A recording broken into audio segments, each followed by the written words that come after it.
What is going on? These things destroyed my world. The snap tore a hole in our dimension. Now this threat is here. The world is in chaos. I need a new team.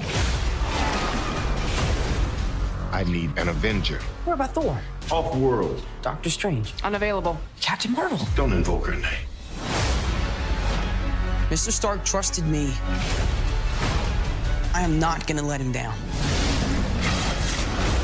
We have to stop them. Welcome to the Avengers.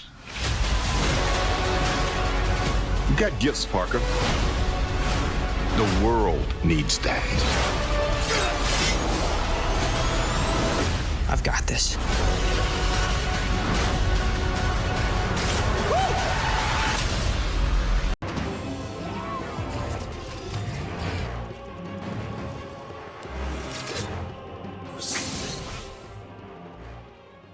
What is good, YouTube? Warstu here with a video on Spider-Man Far From Home, and also talking about Kevin Feige's comments on how X-Men, Fantastic Four, and all the Fox characters they've just purchased will be introduced into the MCU. Now, if you are new to the channel, make sure to subscribe to never miss any of these kind of videos. So, we are giving tickets away for Spider-Man Far From Home. All you gotta do is subscribe to the channel with notifications on, and let me know down below, how hyped are you for Spider-Man? So all you gotta do is literally comment down below and subscribe, and then when I announce the winners, all you gotta do is make sure you keep watching my videos, and then your name will come up, then you send me an email, then boom, you send me an email, and then we sort the tickets out then. Okay, cool. So, today we got 2 new TV spots. Actually, we've got a lot of news today. If you didn't catch my latest video, I would tag at the end of the video and also put a card down below. Basically, they're going to be re-releasing the Avengers EndGame movie with a few additional scenes. Well, really, one deleted scene, one tribute to Stan Lee, and then something special, but no one seems to know what that is. So, we got a trailer today. Well, let's be honest, guys, it's a TV spot. A TV spot where Mysterio becomes an Avenger, and we get a Captain Marvel reference, a Thor reference, and a Doctor Strange reference, which is pretty interesting, seeing as Mysterio's character is very similar to actually Doctor Strange, and it's also very similar to Iron Man in ways. So in this trailer, essentially Spider-Man says to Mysterio, "You're an Avenger now," which is kind of interesting, seeing as we know the main villain of this movie actually is Mysterio. But I've got a question for you guys. How is Mysterio going to betray Peter Parker? Because if you've watched all the press interviews, the press junket and things like that, he's like saying, yes, Spider-Man's my best friend. They're making it so obvious that he is controlling the elementals somehow, but how is he doing it? And they made it obvious that the multiverse is going to be pretty cool. It's going to be a pretty cool damn movie, isn't it, guys? They're releasing so much TV spots, but we are less than 2 weeks until this movie actually is going to be released. Mr. Stark trusted Peter Parker to live on with his legacy. No, he didn't, not at all. Where is this coming from? All he did was trust Spider-Man to be the friendly neighborhood Spider-Man. So I don't really get the main narrative of these trailers where it says, he trusted you. It's like, no, he didn't trust you. He just said you're an Avenger, you look after New York, but he didn't trust you to kind of save the world multiple times, which is very interesting. So not just in this TV spot, but in a lot of them, he's like, I will not let him down. We will defeat these elementals. But it's like, no one's putting this pressure onto you. It's almost like they're pulling on Iron Man too much. I know Iron Man is his hero and his mentor. Rest in peace, Iron Man. But they are pulling on Iron Man so much to the point where you think this movie is actually a tribute, a live tribute to Iron Man himself, which is very interesting. Then he makes Mysterio an Avenger. It's like, since when can Spider-Man tell people that they're now Avengers? He's not even the leader of the Avengers yet, although I do think he will be alongside Captain Marvel. So it's very, very peculiar. So Nick Fury keeps telling him he's got gifts, Parker, and he's just got to accept them. So we did get another TV spot today, which is literally a reminiscence, a mirror image of Iron Man himself coming to Peter Parker. So Mysterio flies up with the fishbowl, the comic book accurate suit, and says Nick Fury came to see if you're right. So obviously they're on about the death of Iron Man, and obviously Peter Parker will be sad throughout the next few movies about this. I'm sure he would never get over this death, but will the audience?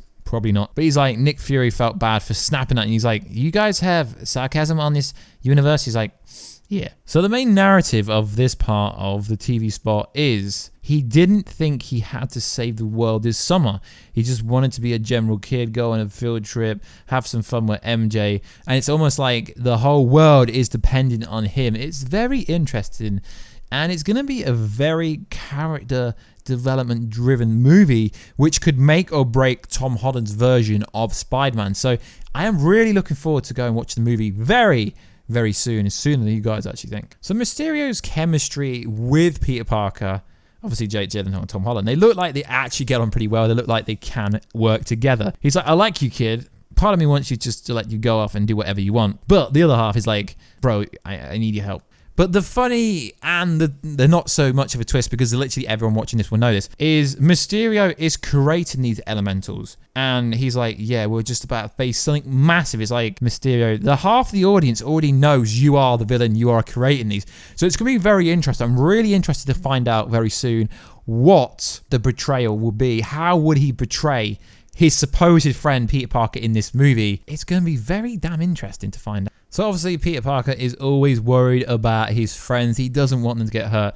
So essentially Mysterio just tells him to get him inside for a few hours whilst they take care of all the elementals that Mysterio is secretly controlling. This is going to be a make or break movie for Tom Holland as Spider-Man, because realistically we haven't really seen him have to do much groundbreaking work.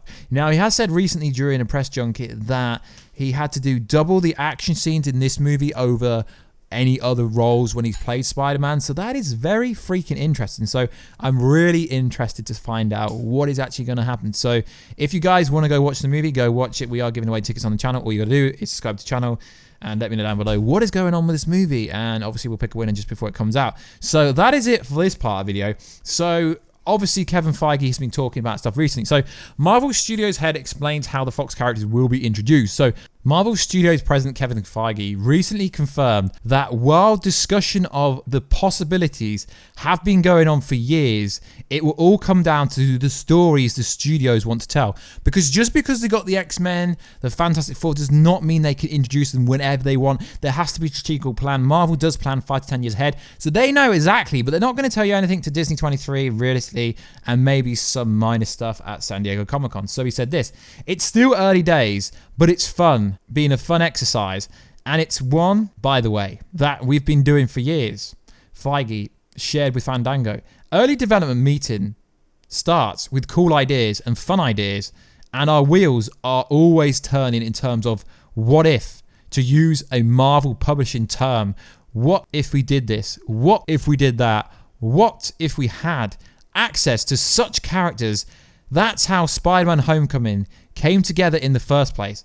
It's fun to now be in a position with the Fox characters too, because if we come up with great ideas, what if we can't do it? You know why everyone said Galactus confirmed, Wolverine confirmed in EndGame, and realistically guys, we know they couldn't do it, but now Feige's like, yeah, sure, we can do whatever we want. It's just a case of telling the right story. Marvel is very good at telling stories. You know, oftentimes it just comes down to a specific character in a specific story and a specific way to introduce them. Feige noted. So sometimes like Spider-Man and Black Panther, that made sense. Then other times with characters like Iron Man, Captain Marvel, Thor, Doctor Strange and Ant-Man, it's fun to introduce them in their own stories. Movies first. So it just depends on the story we're trying to tell. While Feige didn't offer any hints as to when or what we could expect out of any of these characters, he expressed his relief at having access to the incredible roster of new characters, and we can't wait to see him. I just don't want them to rush him.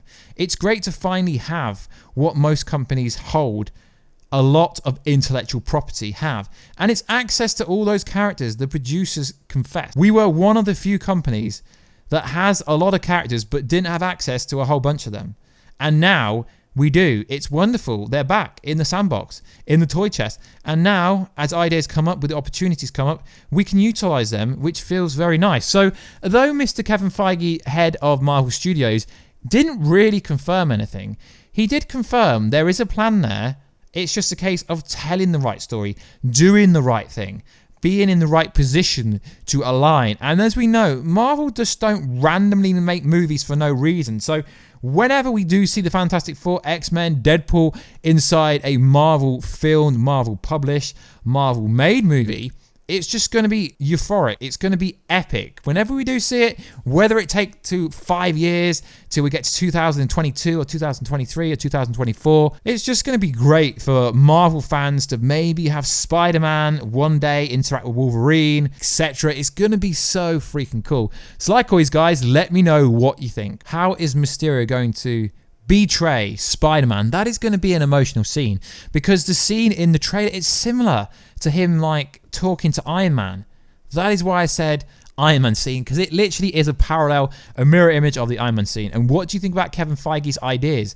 Do you think that it's right to wait for the right story, not just push him out? Because he has already said that do not expect to see Wolverine, the X-Men, for at least 5 years. I'm sure we will find out some stuff at San Diego Comic-Con and Disney 23. I will be releasing a video probably tomorrow, so I'd speak about this, about the ideas of what I think will happen at Disney 23 and San Diego Comic-Con. I feel that does sanction another video. So like always, guys, please like, subscribe, and comment. The comment down below, the feedback down below would be much appreciated.